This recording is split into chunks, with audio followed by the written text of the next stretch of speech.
Team Strong kwaje? So kuna huyu mwanaume ambaye anaitwa Derek. Huyo mwanaume anatafuta mademu wenye wako Gulf.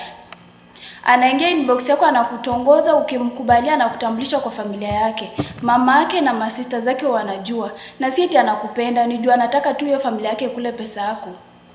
So nimepata report za mademu watatu wanalilia huyu mwanaume mmoja. So nikasema juu mwanaume ataendelea kuchezea mademu wa Gulf, nikasema nitamwanika, nitaweka picha yake hapa juu kila mtu amuone. So ukikutana na mtu kama huyo inbox yako, hebu mblock, usimentertain juu ni kama conman. Alafu sasa ukishakubalia huyo mwanaume, unajua familia yake inaanza, oh shame, hebu nitumie hii, oh shame, mama ni msik, oh. Sasa wewe ndio unakuwa ni kama banki yao. Lakini mashemeji wengine sijui mnakuanga aje. Hii inzi naye.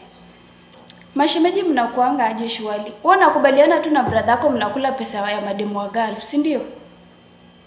Wewe unakubaliana tu na brother yako mnaanza kukula pesa ya mademu wa Gulf. Unaona tu poa, si ndio? Na wewe pia ni mwanamke tu. Amfanye poa. Alafu huyo madhe pia shwali. Unakubaliana aje na mtoto wako kule pesa ya mademu wengine ya watoto wa watu wengine? Amfanyi vizuri. Huyo mwanaume anaitwa Derek, nitamtaga hapo chini. Amekula pesa ya kazini yangu. Mara anasema, oh nisaidie, mamangu ni msiki, oh sijui nini, nisaidie 1K, oh. Na aitishi mtu mmoja.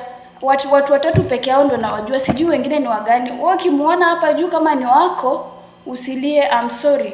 Najua ni kwa kwanza hii message itakuwa poa kwako juu. At least utaacha kuspend pesa yako vibaya.